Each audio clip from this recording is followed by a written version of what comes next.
Now let me get to LeBron's future before I bring in my next guest. That, his future and that of his son, Bronny. ESPN's Adrian Wojnarowski says LeBron's teaming up with his eldest son in the league is no longer a priority for the 39-year-old. LeBron has an opt-in on his current deal worth more than $51 million. The deadline for that is June 29th. Woj also reported it's unlikely the Lakers would select Bronny with the number 17 overall pick in June's draft, and they don't select again until the second round at pick 55, where Bronny is not expected to be available. Here's my thing. Based on what he did statistically in college, combined with his health issues, it is my belief that Bronny will be available by pick number 55 unless somehow, some way, some team is convinced that by grabbing him, they got a shot at getting LeBron James. I do not have sons. I was a son, but I do not have sons, okay? But I'm a dad. Let me professionally and ultra respectfully, plead to LeBron James right here on camera. Please do not have anything at all to do with your son getting to the NBA. I'm being very respectful. I'm not being disrespectful. I would never speak ill of Bronny James. He's a wonderful kid. He went through a lot health-wise. God bless him that he's still on this earth and he's healthy. And he survived that collapse at USC last summer. Thank God he's okay. And I wish him nothing but the best and all his dreams and aspirations come true.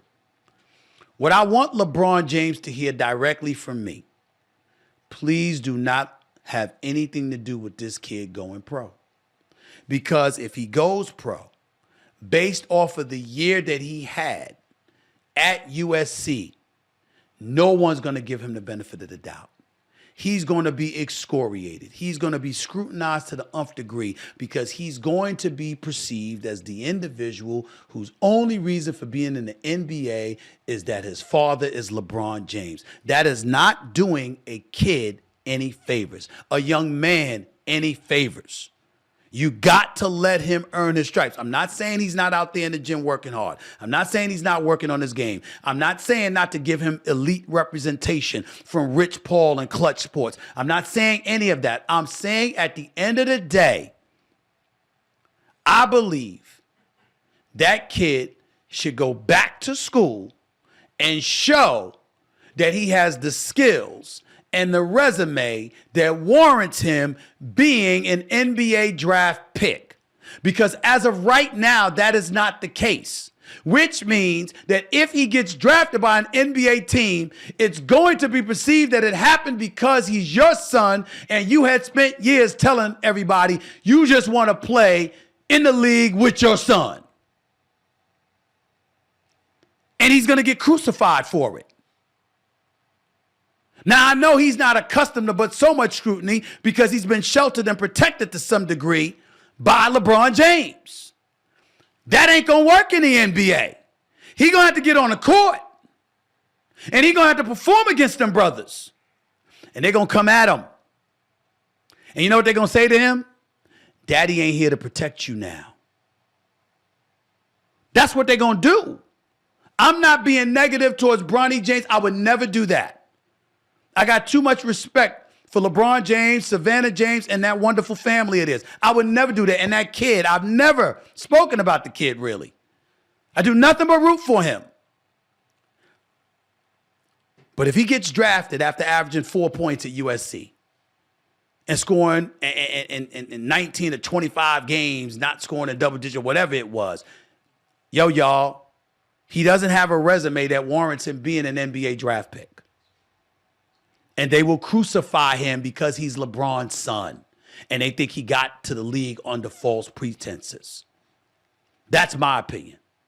Now that I've said my piece, it's time to welcome in my next guest, who's covered the life and career of LeBron James more closely than anyone in this business. He's a New York Times bestseller, like myself, and host of the Hoop Collective podcast. He's also a contributor to Get Up, a contributor to First Take. He does an absolutely wonderful, fantastic job for ESPN as a senior NBA writer. I'm talking about the one and only Brian Windhorst, who's on with me right now. What's up, big time? How are you, man? How's everything going? Thank you, Mr. Smith. Always glad to be with you. Did you disagree with anything that I just said in highlighting my thoughts as to why I'm hopeful that Bronny James won't be in the NBA next season?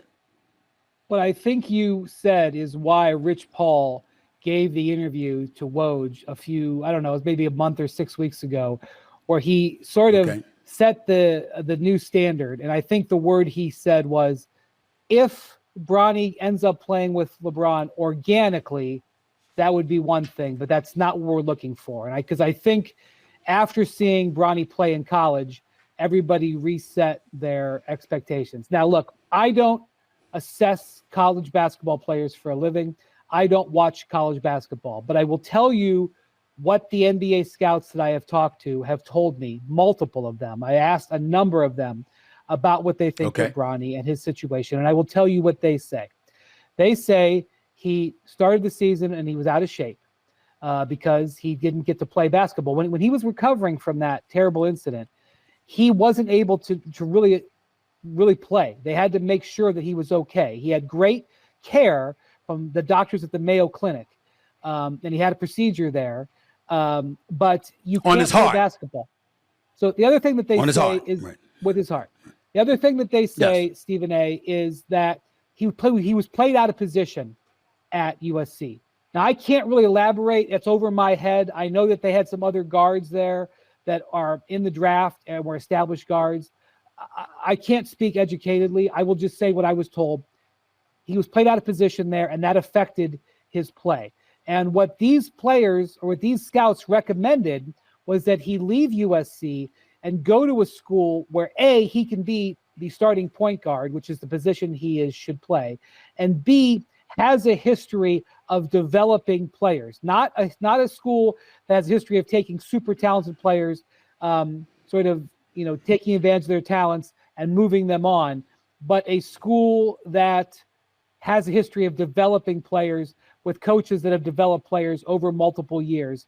There were some schools suggested to me. I'm not going to say them because I'm not looking to out anybody or create any headlines, but I'm sure that Rich Paul, who is elite in his field, has all of this information. So the real question becomes, is that something that can be accomplished better at a university? And by the way, I don't think it'll be USC.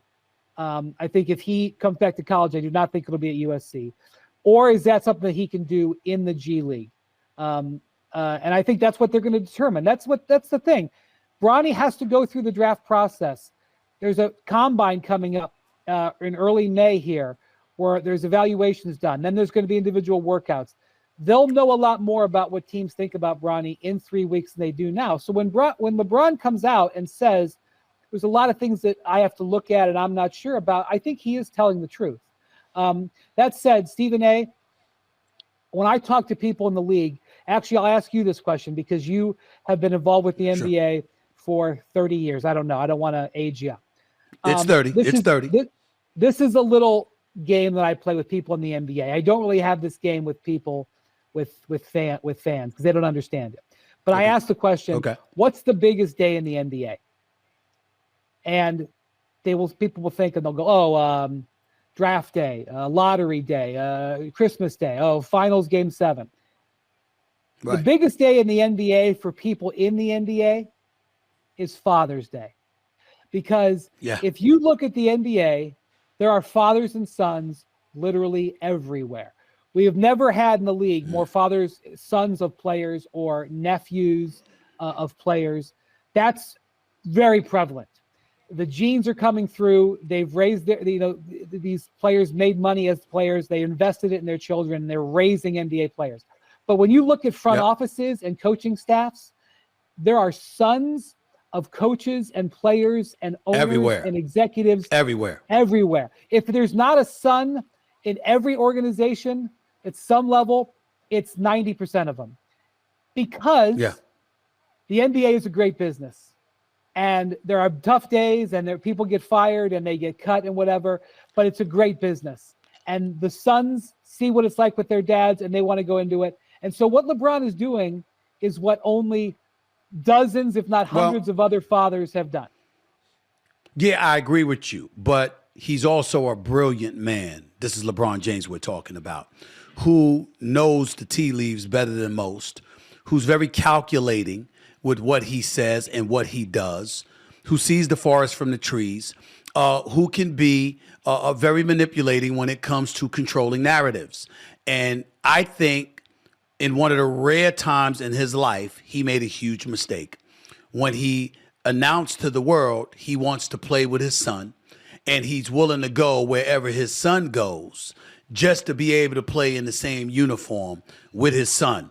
Because by doing that, because of his greatness and what he brings to the table, you and I both know there's basketball and then there's the business of basketball. And even though LeBron James is still one of the top 10 players on the planet right now, approaching age 40, he's number one when it comes to business. He's good for the business of basketball, better than anybody, arguably, other than Steph Curry, and even that's debatable. So when you say that, you know that teams, and there's an inordinate amount of owners who will look at it and say, that would be very, very good for business. And that would compel them to take Bronny James because they would get LeBron James as well at minimum wage, for crying out loud. What do you say to that? To people who are reminded of LeBron's assertions and, you know, what he was willing to do and what kind of impact that could ultimately have on Bronny being in the NBA? I would say that he very articulately, or is that a word? He was very articulate and he was very strategic in how he walked away from his last media session the other night, where he basically left the door open for everything. He just said he wouldn't say anything about the Lakers. He just said, I'm not going to answer that. And then yesterday, a lot of people, because of that door that he opened, a lot of people talked about it all day long, which he knew would happen. And so he goes on to X and he puts another message on there and he says, people are talking about me, but nothing is decided. I'm going to leave my options open. But again, he's leaving his options open. He says, I got to think about it. He's not saying I'm going to be a Laker. I want to be a Laker. LA is my home. He's leaving the door open. And I believe he's going to be a Laker. I believe he's ultimately going to re-sign, but he's leaving the door open for a reason. He's leaving the door open to allow wiggle room. He's leaving the door open to do negotiation, and he's leaving the door open to see if he can affect the process. Now, I do not actually believe that he would leave Los Angeles to go play for a team just to play with Bronny, at least not this year. Nor do I believe that LeBron would ever walk into Rob Pelinka's office or call Jeannie Buss on the phone and say, would you please draft, or if he doesn't get drafted, acquire by signing Bronny. I don't believe he would do that. I do believe that he will use leverage where he thinks he can use leverage. And he's going to spend the next 2 months watching how things go with the Lakers. Will they make trades? Watching how things go elsewhere in the league, watching how Bronny goes through the draft process, listening to what teams and evaluators tell him and Rich Paul about what they think, all of those things. And he has left that door open several times just this week. And so I am going to respect that that door is open and say, let's indeed wait and see. But I do think he has struggled with this, Stephen A. I do think that a huge part of him wants nothing more for his legacy and for his family to be out there with Bronny feeding him in the post, with him throwing the ball to the corner and shooting. It would be the absolute completion of his career. And I think he wants it really badly. And I think he may want it even more than Bronny wants it. And I think he's got to keep himself under control, but there's no doubt that's something he's visualized. And as he has worked to keep his body in shape, as he has fought through injuries and gone through treatment and gone up into this age, part of why he's doing it is that goal. And I think that's a human reaction. Wendy, is that the only goal left for LeBron James in basketball? Because looking at this Los Angeles Lakers squad, hearing what Magic Johnson, how he classified them. I know you've seen the tweets from Magic Johnson, Yeah. and you see the parity that exists within the Western Conference or the elevated level of play. There's so many teams that are better than the Los Angeles Lakers in a lot of people's eyes. I think a legitimate argument could be made that LeBron James, the Lakers roster is puzzily constructed. I don't know how much more they could do. I know they got about 3 draft picks that they have available to them and what have you.